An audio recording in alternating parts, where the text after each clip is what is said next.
जब ठगे गए गणेश। जब ठगे गए गणेश जी। गणेश जी विघ्न विनाशक व शीघ्र प्रसन्न होने वाले देवता हैं। अगर कोई सच्चे मन से गणेश जी की वंदना करता है तो गौरी नंदन तुरंत प्रसन्न होकर उसे आशीर्वाद प्रदान करते हैं।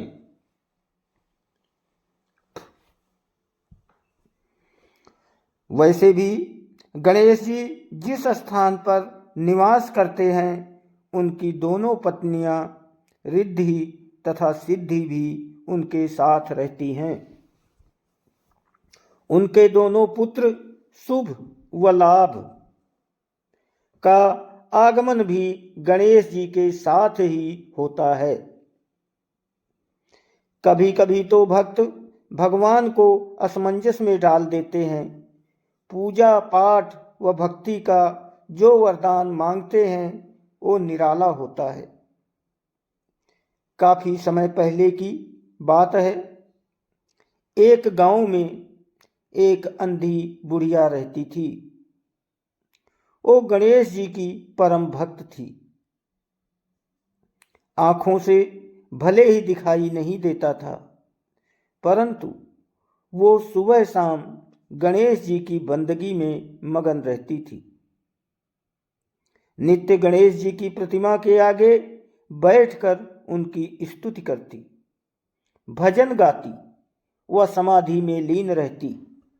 गणेश जी बुढ़िया की भक्ति से बड़े प्रसन्न हुए। उन्होंने सोचा, ये बुढ़िया नित्य हमारा स्मरण करती है, परंतु बदले में कभी कुछ नहीं मांगती। भक्ति का फल तो उसे मिलना ही चाहिए। ऐसा सोचकर गणेश जी एक दिन बुढ़िया के सम्मुख प्रकट हुए तथा बोले, माई, तुम हमारी सच्ची भक्त हो, सच्ची सेवक हो। जिस श्रद्धा व विश्वास से हमारा स्मरण करती हो, हम उससे बहुत प्रसन्न हैं। अतः तुम जो वरदान चाहो हमसे मांग सकती हो।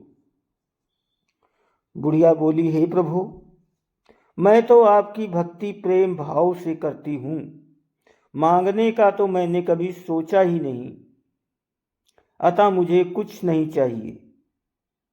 गणेश जी पुनः बोले, हम वरदान देने के लिए ही आए हैं।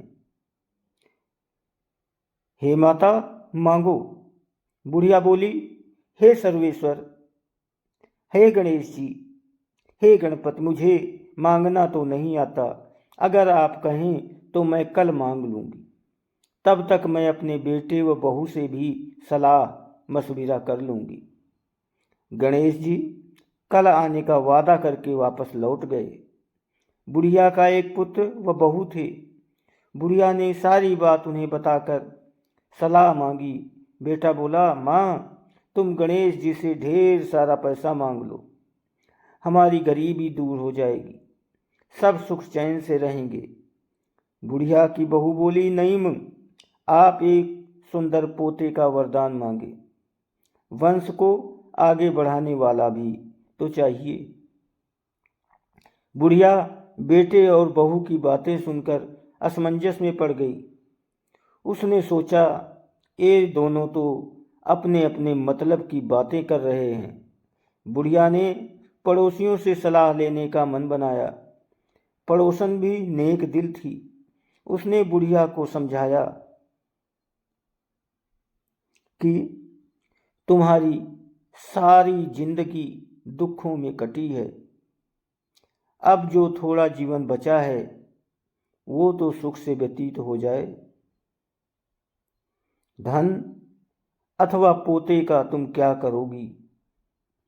अगर तुम्हारी आंखें ही नहीं हैं तो ये सांसारिक वस्तुएं तुम्हारे लिए व्यर्थ हैं। अतः तुम अपने लिए दोनों आंखें मांग लो। बुढ़िया सोचती रही, सोचती सोचती घर लौट आई। बहुत देर तक सोचती रही। शाम हो गई। बुढ़िया और भी सोच में पड़ गई। उसने सोचा, कुछ ऐसा मांग लूं जिससे मेरा, बहू और बेटे सबका भला हो। लेकिन ऐसा क्या हो सकता है? बहुत देर तक इसी उधेड़ बुन में सारा दिन व्यतीत हो गया। शाम हो गई, पर पक्का कोई फैसला न कर सकी। बुढ़िया कभी कुछ मांगने का मन बनाती तो कभी कुछ, परंतु कुछ भी निर्धारित न कर सकी। दूसरे दिन गणेश जी पुनः प्रकट हुए तथा बोले, आप जो भी मांगेंगे वो हमारी कृपा से हो जाएगा, ये हमारा वचन है। गणेश जी के पावन वचन सुनकर बुढ़िया बोली, हे गणराज, यदि आप मुझसे प्रसन्न हैं तो कृपया मुझे मन इच्छित वरदान दीजिए। मैं अपने पोते को सोने के गिलास में दूध पीते देखना चाहती हूँ। बुढ़िया की बातें सुनकर गणेश जी उसकी सादगी और सरलता पर मुस्कुरा दिए। बोले, तुमने तो मुझे ठग ही लिया। मैंने तुम्हें एक वरदान मांगने के लिए बोला था, परंतु तुमने तो एक वरदान में ही सब कुछ मांग लिया। तुमने अपने लिए लंबी उम्र तथा दोनों आंखें मांग ली, बेटे के लिए धन व बहू के लिए पोता भी मांग लिया। पोता होगा, ढेर सारा पैसा होगा, तभी तो वो सोने के गिलास में दूध पिएगा। पोते को देखने के लिए तुम जिंदा रहोगी, तभी तो देख पाओगी। अब देखने के लिए दो आंखें भी देनी पड़ेंगी।